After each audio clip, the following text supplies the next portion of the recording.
आम्ही दोघं आई वडील होणार आहे, तेव्हा एक आनंद वेगळाच होता. सर्वात जास्त आनंद हिला झाला. तो आनंद बघून मला पण खूप भारी वाटलं. आणि ते 7-8 महिने आम्ही बरोबर राहिलो. त्याच्यानंतर ती घरी आली, त्याच्यानंतर डिलेवरी झाली. मी त्यात बरोबर नव्हतो. तिचा खूप फोर्स होता की तू यावं, बरोबर राहावं, कारण तो जो त्रास असतो तो थोडा कमी होतो असं म्हटलं जातं की हजबंड बरोबर असल्यानंतर. त्याच्यानंतर मी सुट्टीला आलो. ते छोटंसं बाळ बघून, छोटं हात डोळं बघून एक मन भरून आलं. अंबर से तोड़ा सूरज को प्यारा, अम्मा के आंचल में ढक डाला सारा, ढक डाला सारा.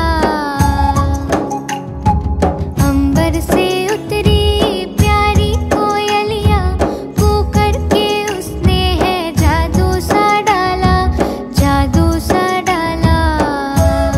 पहिल्यांदा जेव्हा शरूला हातात घेतलं तेव्हा सगळी दुःख, सगळं दर्द वगैरे सगळं विसरून म्हटलं जाऊ दे आता नव्याने सुरुवात करावी.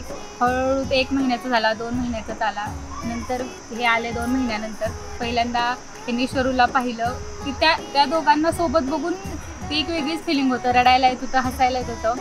झालं नंतर हळूहळू दिवस गेले. हे त्याचं हसणं, बोलणं, चालणं, नंतर हळूहळू तो बसायला लागला. आता फायनल तो थोडा उभं राहायला लागलाय, धरून पण चालतो. शेवटी बाबाशिवाय तर त्याला करमत नाही. बाबा प्रत्येक उठता बसता झोपता बाबाचा वेळ. कधी हसणार आहे, कधी रडणार आहे, कधी हसणार आहे, कधी रडणार आहे.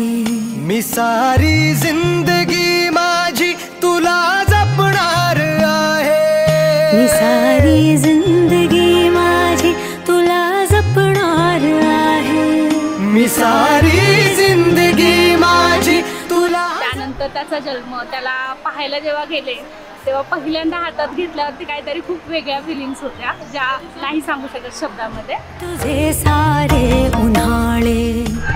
शर्विल घरात आल्यापासून एवढं आनंदाचं वातावरण आहे की, आणि त्यामध्ये पहिलं बाळ आहे आमच्या घरातलं, त्यामुळे आम्ही एवढे खूप आनंदी आहोत. आणि शर्विल आमच्याकडे रणसिंगवाडीला कधी येणार अशी आम्ही वाट बघत असतो. आणि एवढा दोन्ही मामांचा एवढा लाडका आहे शर्विल की जरी मोठा मामा रागात असेल तरी शर्विलला बघून एकदम त्याचा राग शांत होतो. आणि बारक्या मामाचं काय, बारक्या मामाचा लाडकाच आहे शर्विल.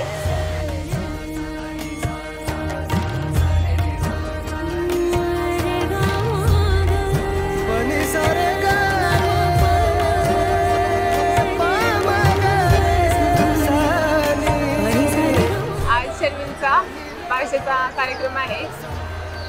त्याचं नाव शर्विल ठेवले, त्याबद्दल खूप आनंद झाला. कधी वाटत काचा. शर्विल आमच्या सगळ्यांचा लाडका आहे.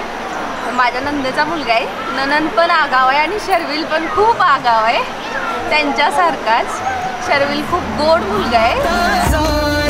तू बस खुशीत राहना, तू स्वप्न पाहत राहना, तू बस खुशी